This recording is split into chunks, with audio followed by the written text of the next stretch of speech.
Most people believe money problems come from low income. History shows the opposite. The real problem is behavior, not earnings. In the United States, millions of people earn above-average salaries yet live paycheck to paycheck. Raises arrive, bonuses come in, but savings never grow. The mistake is subtle and socially accepted. Spending rises the moment income increases. This pattern repeats every year, quietly trapping people in financial stagnation. Instead of directing extra income toward assets, it flows into lifestyle upgrades: better cars, bigger homes, more subscriptions, frequent dining. None of these create future security. Wealth is not built by how much you earn.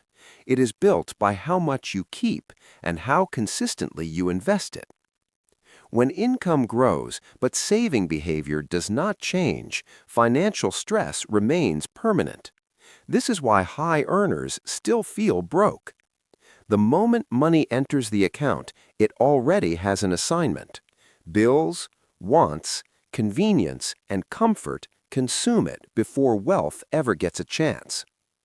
Breaking this cycle requires changing the first decision made with new income, not later, immediately. Most Americans do not fail financially because they make bad decisions. They fail because they delay good ones. Investing is always postponed to a future version of life, after the next raise, after debt is cleared, after life feels stable. But stability never arrives on its own. Expenses evolve faster than income. Responsibilities multiply. Time quietly disappears. The biggest lie people tell themselves is that they will start later. Later rarely comes. When investing is delayed, compounding loses its most powerful ingredient: time. Even small debt is not just borrowed money. It is borrowed time from your future. Interest quietly eats potential before it even appears. While people focus on returns, interest works in reverse. A 12% return sounds powerful, but an 18% credit card quietly destroys it. This is why many high earners stay broke. Income grows, lifestyle grows faster, debt fills the gap. Debt demands certainty in an uncertain world. Markets fluctuate, jobs change, life interrupts. Interest never pauses. Every rupee sent toward high-interest debt is a negative investment. It carries guaranteed loss. Paying off high-interest debt is not conservative. It is mathematically aggressive. People often delay debt repayment, waiting for better returns, but guaranteed losses always beat hypothetical gains. Freedom begins when income stops servicing the past. Only then can money serve the future. This is the moment where control quietly returns. Motivation is loud. Discipline is quiet. Motivation spikes on Mondays and disappears by Friday. Discipline shows up even when nothing feels exciting. Most people wait to feel ready. Systems don't care how you feel. The wealthy don't rely on willpower. They remove decisions. Money moves automatically before emotions interfere.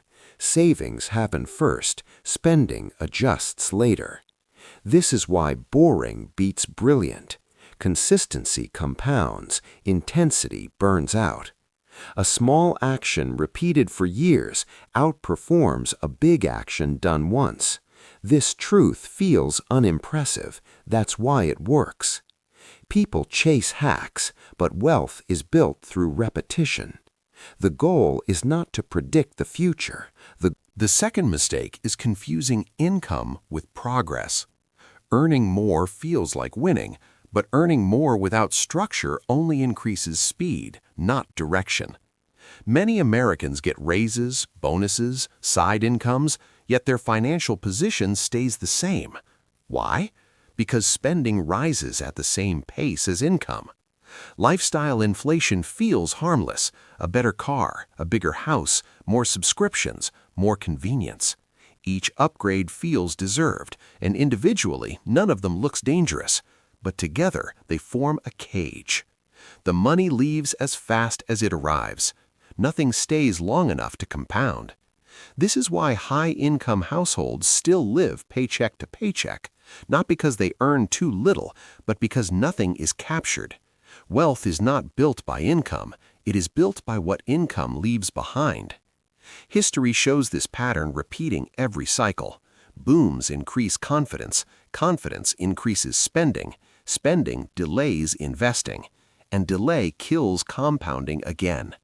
The wealthy reverse the order. They capture first, they invest first, they live on what remains.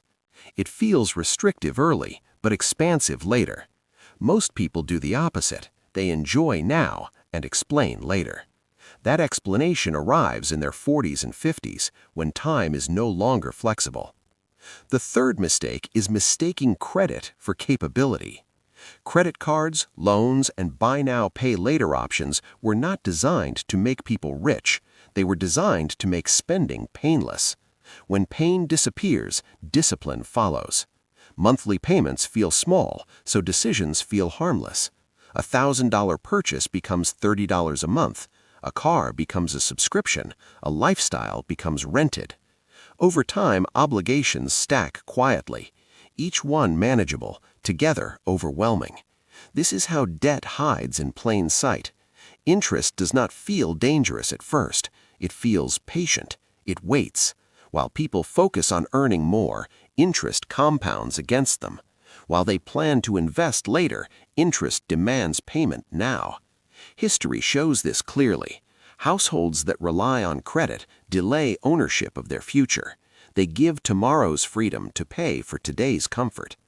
Debt shifts time against you. Investing shifts time in your favor. Both compound, only one works for you. The system normalizes debt because it keeps consumption alive, but wealth grows quietly away from consumption. Those who exit the debt cycle early gain something rare: control. Not control over markets, control over choices, and that control compounds faster than money ever will.